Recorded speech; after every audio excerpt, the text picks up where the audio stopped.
Question number 3, enter the following transaction in the books of Ratnakar. तो यहां पे ऊपर लिखेंगे in the books of Ratnakar. कई बार ओनर का नाम दिया होगा, कई बार शॉप का नाम दिया होगा। जो दे रखा है लिख दोगे। अगर ओनर और शॉप दोनों का नाम दिया होगा तो शॉप का नाम लिखा जाएगा, ओनर का नहीं। 2018 ईयर है, आपकी बुक में जो भी है आप वो ईयर डालें। पहली ट्रांजेक्शन जून 1 में है। Started business with cash, business start किया है कैश के साथ। एक कैश अकाउंट होगा, दूसरा कैपिटल अकाउंट होगा। कैश एसेट है, इंक्रीज हो रहा है, डेबिट हो जाएगा। कैपिटल कैपिटल है, इंक्रीज हो रही है, क्रेडिट हो जाएगा। तो कैश डेबिट होगा और कैपिटल क्रेडिट होगी। तो क्या एंट्री बनी?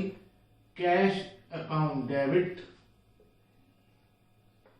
To capital account.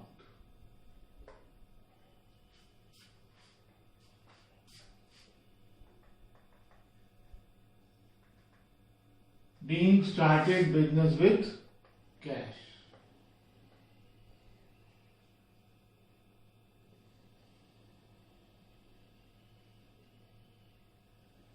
Next transaction June 3, cash deposited into bank. हमने बैंक में कैश जमा कर दिया तो कैश कम हो जाएगा। कैश एसेट है, एसेट कम हो गया तो क्रेडिट होगा। ये तो डिसाइड कर दिया कि कैश क्रेडिट होगा। दूसरा अकाउंट क्या होगा? दूसरा अकाउंट होता है बैंक अकाउंट। हमने बैंक में पैसा जमा किया, बैंक में अमाउंट बढ़ जाएगी। बैंक हमारे लिए एसेट है क्योंकि मेरा पैसा बैंक में रखा हुआ है। बैंक हमारे लिए एसेट है, एसेट बढ़ गया तो एसेट बढ़ने पर डेबिट किया जाता है। तो बैंक डेबिट होगा और कैश क्रेडिट होगा। क्या एंट्री बनेगी? Bank account debit to cash account 50,000।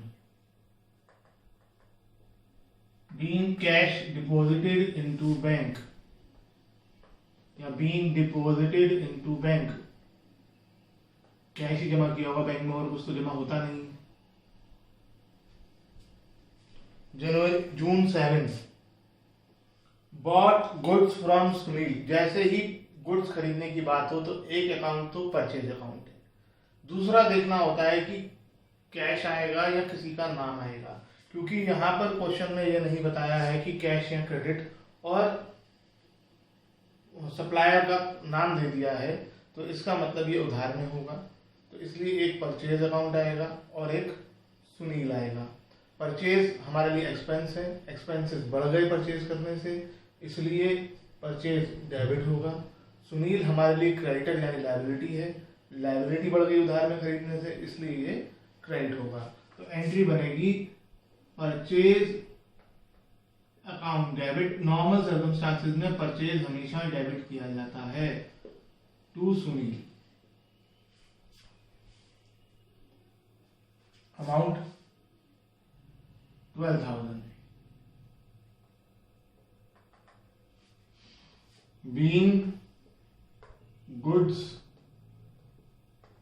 Purchased from Sunil. June 11, sold goods to Rajan. Goods sold किए हैं तो एक तो सेल्स अकाउंट हो गया, और अगेन वही रूल, नाम दिया और कुछ नहीं दिया है तो दूसरा अकाउंट राजन हो गया। राजन हुआ हमारे लिए डेटर, जिसको सामान बेचा है, और डेटर होते हैं एसेट। गुड्स सोल्ड करने से डेटर बढ़ गए तो इसलिए डेटर जो बढ़ने, एसेट बढ़ गया, एसेट बढ़ने पर डेबिट किया जाता है, इसलिए राजन डेबिट हो जाएगा। दूसरा अकाउंट है सेल्स अकाउंट। सेल्स हुई बिजनेस के लिए इनकम, और सेल्स करने से इनकम बढ़ गई, इनकम बढ़ गई इस वजह से सेल्स को क्रेडिट करेंगे। तो एंट्री बनेगी राजन डेबिट। जैसे परचेज के साथ हमेशा अपोजिट साइड में कैश या नाम आता है, सेल्स का भी यही रूल है। अपोजिट साइड में या तो कैश आएगा या इवन बैंक भी आ सकता है अगर हम बैंक के थ्रू सेल्स करें या परचेज करें, या फिर नाम आएगा। इन तीनों में से एक चीज या तीनों भी आ सकती है एक ही एंट्री में। तो अभी वो आगे पढ़ेंगे, अभी तो हमने एक डेबिट एक क्रेडिट वाला पढ़ा है ना। Rajan debit to sales, amount है 15,000 being goods sold to Rajan.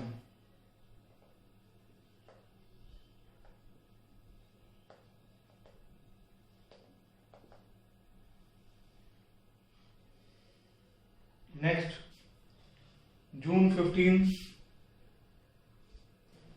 Bot furniture from Ram and issued check. हमने राम से फर्नीचर खरीदा, यहाँ पर भी नाम दिया है परचेज के साथ, लेकिन ये बताया है कि हमने चेक से पेमेंट कर दी है। चेक एक तरीका होता है पेमेंट करने का, आप लोगों को चेक सुना ही होगा, पेरेंट्स के पास होंगे, जिसमें जिसके थ्रू जब आप पेमेंट करते हो तो पैसा बैंक से जाता है। तो यहाँ पर हम पेमेंट कर रहे हैं तो क्रेडिट तो नहीं है, उधार तो नहीं है। ये फर्नीचर खरीद रहे हैं तो फर्नीचर अकाउंट आएगा, परचेज नहीं आएगा, गुड्स नहीं यूज कर रहे हैं। तो एक तो फर्नीचर अकाउंट होगा और दूसरा इफेक्ट पड़ेगा बैंक पे। एक फर्नीचर अकाउंट, एक बैंक अकाउंट। फर्नीचर किस तरह का अकाउंट है? फर्नीचर हमारा एसेट है। बैंक किस तरह का अकाउंट है? बैंक हमारा एसेट है। फर्नीचर पे क्या फर्क पड़ रहा है? फर्नीचर बढ़ रहा है, एसेट बढ़ रहे हैं यानी डेबिट होगा, और बैंक कम हो जाएगा यानी क्रेडिट होगा। तो यानी एसेट कम हो गया, तो एंट्री बनेगी furniture account debit to bank account.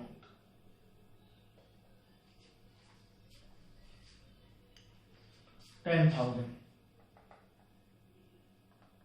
being furniture purchased through check, being purchased furniture या being furniture purchased through check। Check की स्पेलिंग ध्यान से CHECK नहीं है, वो अलग चेक होता है, चेक करने वाला होता है, टिक मार्क वाला। नेक्स्ट जून 19 को withdrew cash from bank for office use. Bank से पैसे निकाले, इसमें एक वर्ड यूज किया है ऑफिस। ऑफिस का मतलब बिजनेस का मतलब हुआ, यानी वो ये बताना चाह रहा है उसने घर के लिए पैसे नहीं निकाले हैं, ये पैसे उसने बैंक से बिजनेस के लिए निकाले हैं। तो ये ऑफिस यूज नहीं भी लिखा होता तब भी हम मान कर चलते कि ऑफिस यूज के लिए ही निकाला गया है, बिजनेस के पर्पस के लिए ही निकाला गया है। तो हमने बैंक से पैसे निकाल लिए, तो बैंक में पैसे कम हो जाएंगे, बैंक माइनस हो जाएगा, और कहाँ पे और क्या होगा? कैश बढ़ जाएगा, क्योंकि बैंक से पैसे बाहर आ गए, कैश में आ गए, तो कैश बढ़ जाएगा। कैश हमारा क्या होता है? एसेट। बैंक भी एसेट। कैश बढ़ रहा है, बैंक कम हो रहा है, एक एसेट बढ़ रहा है, एक एसेट कम हो रहा है। एसेट बढ़ने पर डेबिट होता है तो कैश डेबिट हो जाएगा, एसेट कम होने पे क्रेडिट होता है तो बैंक क्रेडिट हो जाएगा। एंट्री बनेगी cash account debit to bank account. ये इस एंट्री का बिल्कुल उल्टा है। इसमें बैंक में पैसे जमा किए थे तो बैंक बढ़ गया था और कैश कम हो गया था, इसमें बैंक से पैसे निकाले हैं। Being cash withdrawn from bank,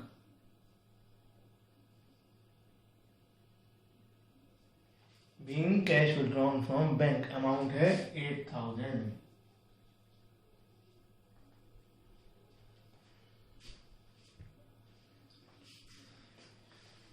उसके बाद अगले ट्रांजेक्शन,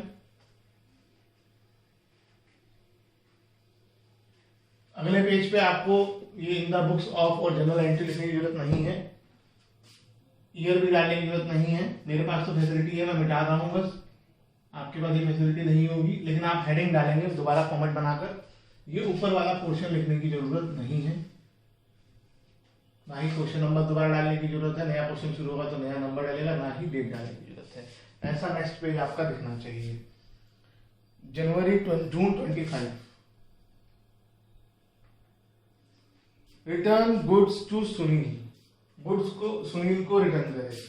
ये बहुत बात नोट की गई है, बच्चों को पढ़कर समझ नहीं आता है कि परचेज रिटर्न कौन सी है और सेल रिटर्न कौन सी है। बहुत आसान है, जो खरीदता है सिर्फ वो ही वापस कर सकता है। अगर हम सामान वापस कर रहे हैं तो इसका मतलब हमने खरीदा होगा तो वो परचेज रिटर्न होगा, और अगर कोई और सामान वापस कर रहा है हमको तो इसका मतलब उसने खरीदा होगा और हमने बेचा होगा, तो हमारे लिए वो सेल रिटर्न हो जाएगा। तो सिंपल सी बात याद रखनी है कि अगर गुड्स हम रिटर्न कर रहे हैं तो परचेज रिटर्न, कोई और कर रहा है हमें, तो सेल्स रिटर्न, दो ही रिटर्न होती हैं। तो परचेज रिटर्न के लिए याद कर लो कि अगर हम रिटर्न कर रहे हैं तभी परचेज रिटर्न होगी, नहीं तो सेल्स रिटर्न होगी। यहाँ पे हम रिटर्न कर रहे हैं सुनील को, तो ये परचेज रिटर्न हुई। परचेज रिटर्न का मतलब है, परचेज रिटर्न जो है वो डिक्रीज इन एक्सपेंस हुआ, एक तरह से बिजनेस के लिए इनडायरेक्टली इनकम हो गई कि हमारे एक्सपेंसेस कम हो गए हैं, है ना। इसे आप इनकम तो नहीं कह सकते, लेकिन डिक्रीज इन एक्सपेंस है, क्योंकि परचेज हमारे लिए खर्चा हुआ और जब वही सामान हम वापस कर देंगे तो हमारा वो खर्चा कम हो जाएगा, और जब खर्चा कम होता है तो उसे हम क्रेडिट करते हैं। एक्सपेंसेस जब कम हो जाते हैं तो डिक्रीज हो जाते हैं, उन्हें क्रेडिट करते हैं। तो परचेज रिटर्न हमेशा क्रेडिट होता है। परचेज डेबिट, परचेज रिटर्न उसका उल्टा है, इसलिए क्रेडिट। परचेज रिटर्न क्रेडिट हो जाएगा, और किसको रिटर्न कर रहे हैं? सुनील को। सुनील कौन हुआ यहाँ पे? हमारा क्रेडिटर, उसी से सामान खरीदा था ना, तो क्रेडिटर भी यहाँ पर कम हो जाएंगे, लायबिलिटी कम हो गई तो डेबिट। तो एंट्री हो जाएगी Sunil debit to purchase return account. कितनी अमाउंट है? 2000। Being goods returned to Sunil. Being goods returned to Sunil. June 27. Paid cash to Sunil. हमने सुनील को कैश दिया, हमारे पास से कैश गया, कैश कम हो गया। कैश हमारा एसेट होता है, एसेट डिक्रीज हो रहा है यानी क्रेडिट होगा। सुनील हमारा क्रेडिटर है यानी लायबिलिटी, जो हम सुनील को पे करेंगे तो लायबिलिटी कम हो जाएगी, लायबिलिटी कम होने पर डेबिट की जाती है। तो एंट्री होगी Sunil debit to cash account. आपको मन में ये सब सोचना है, डेबिट क्रेडिट डिसाइड करने हैं। शुरू में आप स्लो सोचेंगे, धीरे धीरे आपकी स्पीड बढ़नी शुरू हो जाएगी। एकदम परेशान होने की जरूरत नहीं है, रूल्स को ध्यान रखें। Being cash paid to Sunil.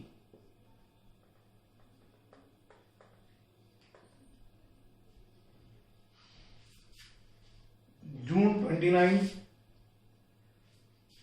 Cash received from Rajan. एक तो कैश होगा, एक राजन होगा।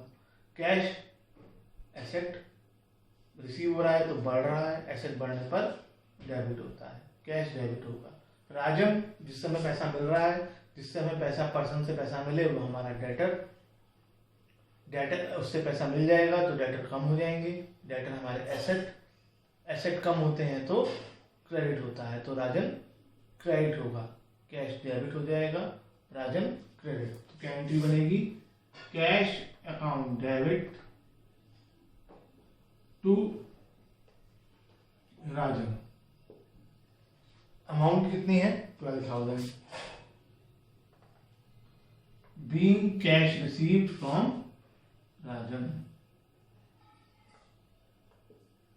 Being cash received from Rajan. और टोटल आपको मैंने कहा है आपके पास चॉइस है, आप ना लगाएं ज्यादा बेटर है, वेस्टेज ऑफ टाइम है, उसके कोई मार्क्स नहीं है एग्जाम में।